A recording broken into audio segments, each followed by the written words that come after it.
नमस्कार मित्रों, मैं Pandit Ismail astrologer and vastu consultant. Vastu के अनुसार भवन के विभिन्न कोणों पर, विभिन्न दिशाओं पर कमरों की स्थिति क्या होनी चाहिए।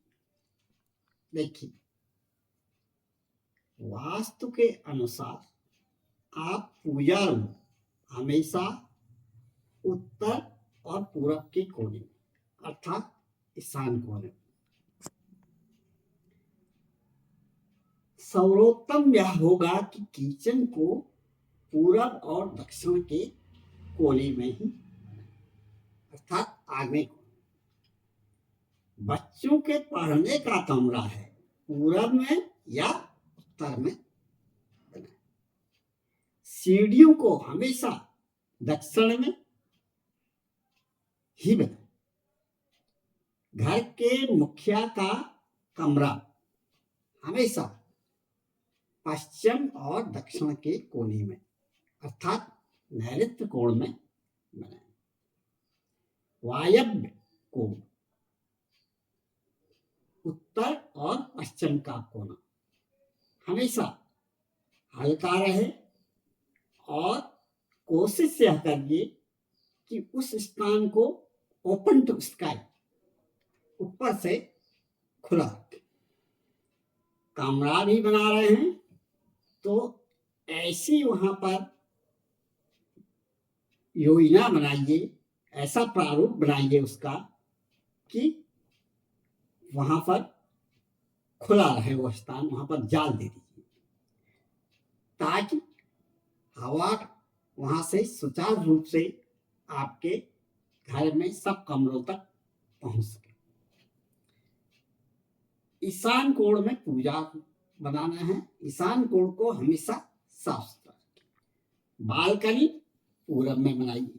बेसमेंट बनाना है आपको उत्तर पूरब, दो दिशाएं इसके लिए उपयुक्त है। ट्यूबवेल, कुआं खोदना है, पानी नीचे जमा स्टोर करना है, तो इसके लिए ईशान को उपयुक्त है। पूरब और उत्तर का कोना आइडियल प्लेस है। इसी प्रकार मेहमानों का कमरा उत्तर और पश्चिम के कोने में। खाने का कमरा आपका उत्तर दिशा में हो।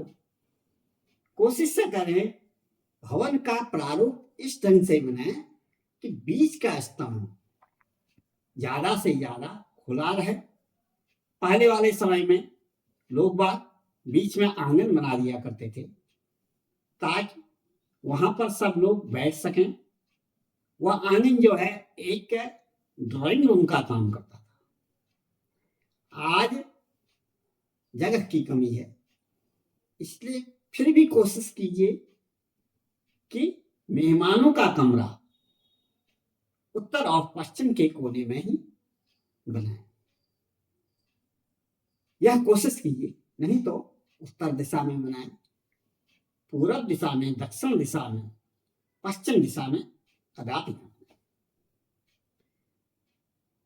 सीढ़ियां ऐसी बनाएं कि वह बाएं से दाहिनी ओर घूमे।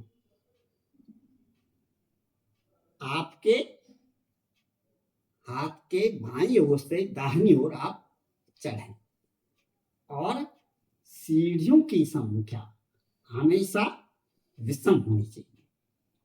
जैसे 7 है, 9 है, 11 है, 13 है, 15 है, 17 है, 21 है।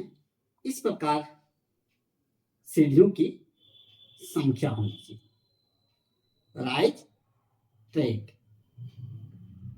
राइज ऊपर उठा, ट्रेड जिसमें पांव रखते हैं, आपका 10 इंच से कम ना हो। और जो चढ़ाई है, ऊंचाई सीढ़ी की, ट्रेड से बोलते हैं इंजीनियरिंग भाषा में, उसकी ऊंचाई भी कोशिश करें कि 8 इंच से ज्यादा ना हो, 7 इंच 6 इंच, आइडियल तो है 6 इंच। अब वह जगह के अनुसार से वहां पर आपके जो प्रारूपकार होंगे वह उसको फिक्स करेंगे कि जगह कितनी है।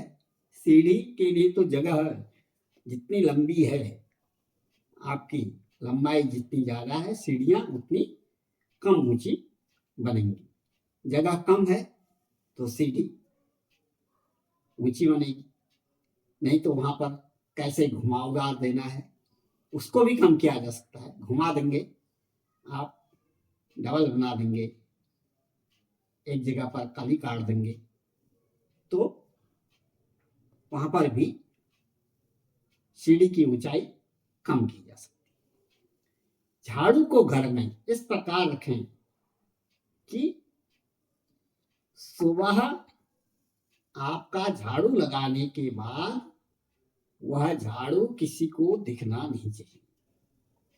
इसलिए झाड़ू को हमेशा सीढ़ियों के नीचे रख दें ताकि किसी की नजर वहां पर न पहुंच पाए। बालकनी हमेशा पूरब में हो, टेरेस जिसे कहते हैं। पानी का स्टोर ईशान कोण में हो और घर के दक्षिण पश्चिम कोने को ज्यादा से ज्यादा आप वेट करें। इस प्रकार आप भवन को बनाएंगे तो काफी हद तक आपके घर का वास्तु ठीक हो जाएगा। घर के मुख्य दरवाजे को हमेशा चौड़ा बनाएं और वह 2 पल्लों में होना चाहिए। मैंने देखा बहुत से लोग 42 इंच का भी दरवाजा है तो 1 पल्ला बनाते हैं। 1 पल्ला न बना करके 2 पल्ला बनाएं और उसमें गणेश जी के स्टिकर, स्वास्तिक का ऐसे चिन्ह अवश्य बनाएं। अगर वो नहीं बना सकते हैं तो हाथ से हफ्ते में 1 बार बृहस्पतिवार के दिन हल्दी से स्वास्तिक का चिन्ह बना और हफ्ते में यह नियम बना लें कि 1 बार अपने मध्यमा अंगुली से मेन दरवाजे पर छींटे मार। इसके अलावा हफ्ते में 1 दिन पूरे घर में गंगा जल से छिड़काव। प्रातः उठते ही सबसे पहले ऊपर छत से लेके नीचे आंगन तक झाड़ू लगाएं, स्वयं अपने हाथ से लगाएं। मैं बार बार कहता हूं कि राहु का निवास स्थान आपका बाथरूम में और सीढ़ियों में है, इसलिए सीढ़ियों और बाथरूम की सफाई आप स्वयं कीजिए। राहु आपको पॉजिटिव रिजल्ट देने लगेगा। ध्यान रखें, राहु यदि खुश है आपसे तो आपको छप्पड़ फाड़ कर पैसा देता है, मान सम्मान दिलाता है और लग्जरी लाइफ देता है। इसलिए वास्तु के अनुसार यदि आप सीढ़ियों की और स्नान घर की, लैट्रिन बाथरूम की सफाई स्वयं करते हैं, बिल्कुल उसको नीट एंड क्लीन रखते हैं, तो आपके यहां धन की कभी भी कोई कमी नहीं आनी पाएगी, न भू संपत्ति की कमी होगी। भू संपत्ति का मालिक भी आदमी बनता है। ऐसा करने से काफी हद तक आपके घर का वास्तु अपने आप में ठीक हो जाएगा। इसमें आपको ज्यादा पैसा भी नहीं खर्च करना है। यह काम अपने हाथ से करिए, झाड़ू लगाना और सीढ़ी, लैट्रिन बाथरूम की सफाई। हमेशा सुखी बने रहिए, प्रसन्न रहिए। जय मां।